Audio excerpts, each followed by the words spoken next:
Now it is the Taliban which has come up with a new name for the nation of Afghanistan, declaring itself as the Islamic Emirate of Afghanistan. They've also come up with their own flag.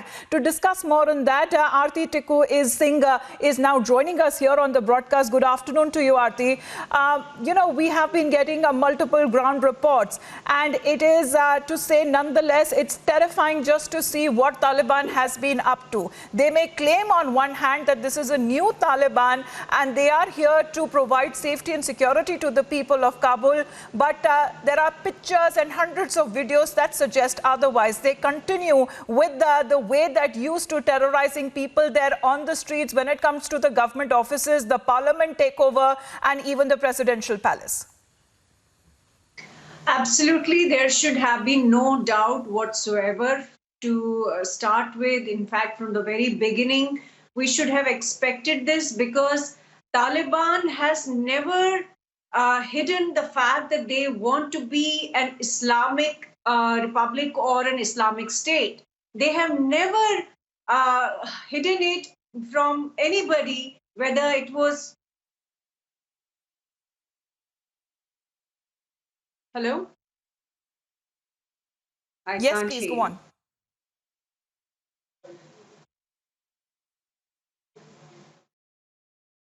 I believe that line has been disconnected. We'll just reconnect Aarti's line once again, but we'll be also having our other guests here on the broadcast to help us understand the prevailing situation in all of Afghanistan. There are several videos that have also come to light where there has been firing that has been reported. There are also reports that suggest that journalists there have been beaten up, they have been threatened. There are other videos that have come across as how several houses are now being marked, especially those of women who were holding prominent positions there in the government.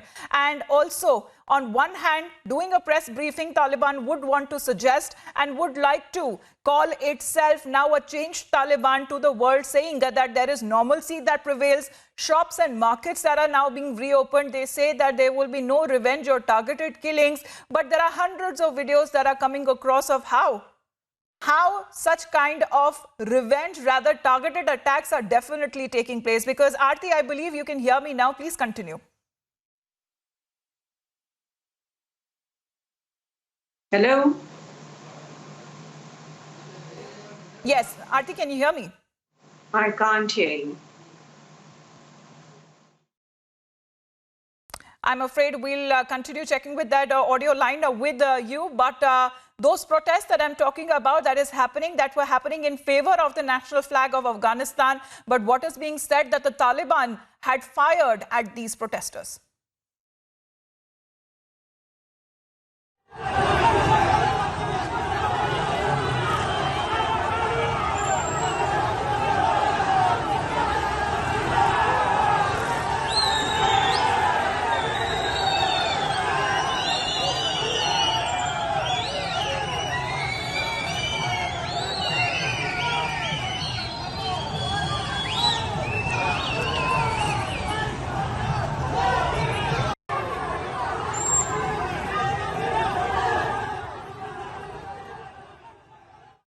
Aarti, if you can hear me, please continue with the point that you were trying to make. Sorry about those interruptions.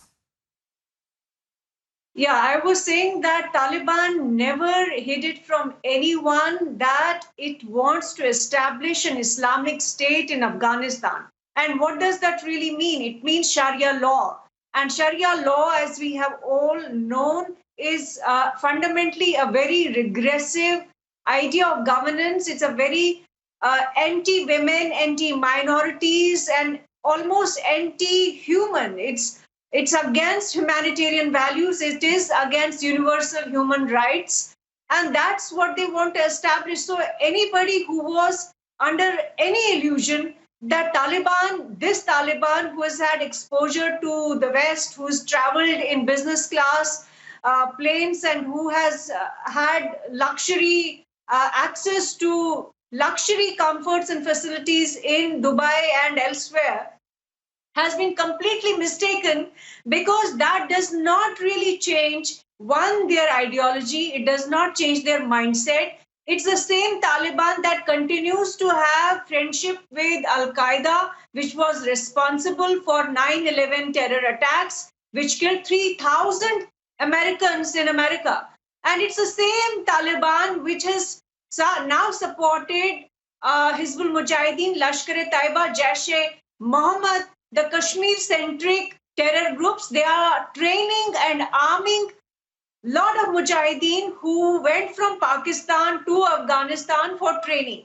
So Taliban is fundamentally a terror organization, and to expect that they are going to behave like humans is, I would say, illogical and absurd. It does not make sense for India or anyone else, any civilized country, any civilized society to show any faith in Taliban. My second point is their views about women are public. They are going to control women under Sharia, as they have themselves admitted. They are also going to persecute minorities, and that is why India was right to bring CAA, and India is right in protecting the minorities in Afghanistan, Pakistan, and the neighboring countries where Islamic law is the supreme. Now, for your audience, I want to put it on record that this is 21st century. We are living in modern times. We cannot be governed by any, religious or theological laws which were constituted in 7th century or 6th century or even, you can say 1st century. So my point here is that Taliban is fundamentally a proxy of Pakistan. Pakistan army has created Taliban for its own strategic interests in Afghanistan to counter India, but I know for sure that lot of Afghans, in fact, the resistance which is coming from Panjshir, which is coming from Amrullah Saleh, who is now the self-declared president of Afghanistan, we know that they are showing resistance, and they have firm belief, and they do. Yes, but we also cannot deny the fact that the kind of role that the United States also had to play in this. Aarti, just interrupting you, I have to also introduce Major General S.P. Sinha, also joining us here on the broadcast. Good afternoon to you, sir. If you heard, Aarti, many of those interests that we are talking about in Afghanistan, there are several of them who are coming out in support, openly supporting rather, but there are many others who are not ready to declare, to recognize Taliban as the ruling regime of Afghanistan. But we have to say that we cannot deny the interests of other nations. While United States has completely washed its hands off, Pakistan would want to claim that it is supporting Taliban, but on the other side there are several Talibani factions that do not recognize Pakistan and its support. You see, first of all, let me tell you that Afghanistan is epicenter of terrorism. You remember that Osama bin Laden main headquarters, main base was in Afghanistan. And from there he had shifted to Abbottabad after 9/11. And there the US naval fleet picked him up and killed him. First. Second, we all know that Taliban hides itself in mountains and has been a source of headache for Afghanistan. It does not believe in democratic values. It does not believe in human values. Second. Third point is that Pakistan supports Taliban. Only yesterday, Mr. Safroz, who is a squad leader, has made a statement that he has a definite information that military equipment from Taliban that they have gone to Pakistan. Now, Pakistan must have impressed upon Taliban that your job is over now. Now you are in power. You don't require military equipment. So give the military equipment to us. So this is the Pakistan factor. And Pakistan thinks that it will be able to control Taliban totally. And I think it is a miscalculation on the part of Pakistan. And in future, Pakistan is going to realize that its calculation went wrong. Now the question is that what is happening at present in Afghanistan? Afghanistan is in total morass, total disorder, total mayhem, total chaos. Women are being raped. Taliban has given orders that any girl or lady above 12 years, they can be picked up and forcibly married. This is the state of affairs in Afghanistan. I'm shocked with disbelief that how can a world number one power, America, can commit such a harakiri, such a suicidal decision America can take. They jolly well knew. Only a few days back, they had forecasted that Taliban will take 90 days to reach Kabul. And within 24 hours, Taliban was able to reach Kabul. That means their military appreciation and knowledge about ground is zero. For 20 years, they have been in Afghanistan. What they have done, they were supposed to train Afghanistan army. They have not trained at all. Their military aircraft used to be maintained by U.S. personnel who have suddenly evacuated, and the total aircraft have become unoperational. So therefore, I think America is to be blamed for all this mayhem, for all this deaths, all this rape and that mayhem which is prevailing in Afghanistan. And I'm shocked at the intelligence of America. At this rate, America cannot claim to be world power number one and cannot occupy moral high ground to say that they have taken a very, very correct decision in leaving Afghanistan. How? Even they should have learned from Rommel. There is a method in tactical withdrawal. You just don't withdraw like that. You withdraw by step. First of all, you secure your firm base, and then you withdraw to your firm base, and then the gradual process keeps going on. America has withdrew in haste without thinking about ramifications and what is going to happen on ground. Now, let me tell you that America has gifted Taliban $20 billion. How? I will tell you. Taliban has no air force. So, by vacating Afghanistan, America has gifted 11 military air bases to Taliban.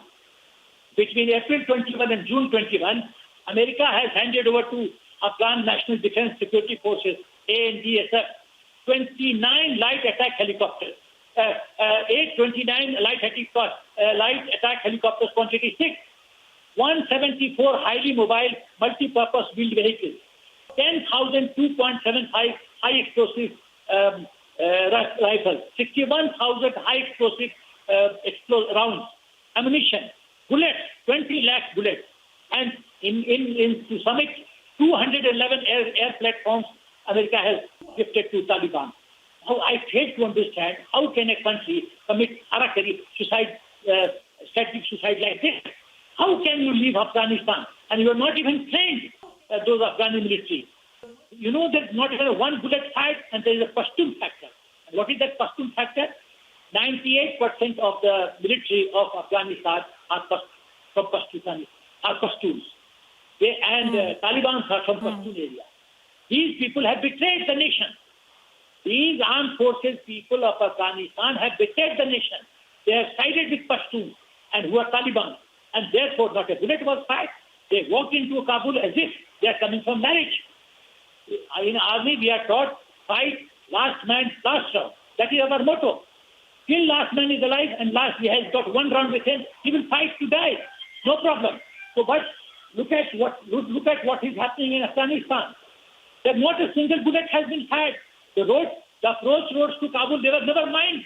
No tanks were positioned. No artillery was used. No infantry was used. So therefore it goes to prove that it was a very, very stupid decision on the part of America. And America thinks that by helping Taliban and by letting Taliban agree that they will not help Al-Qaeda and they will not support Al-Qaeda, does America think that Taliban will honor this commitment? Never. Its commitment is on a waste of paper. It has to be, that Doha agreement has to be thrown in, Doha agreement has to be thrown in dustbin. It means nothing to Taliban. They don't believe in norms. They don't believe in commitment. They are ruthless people. And therefore, America has been duped. America has been outmaneuvered. America has been outwitted. This is stupidity on the part of you're right to mention about, sir, when it comes to the American intelligence report, because there have been what is being criticized as to what was the intelligence actually doing when there was such an astonishingly quick and a swift takeover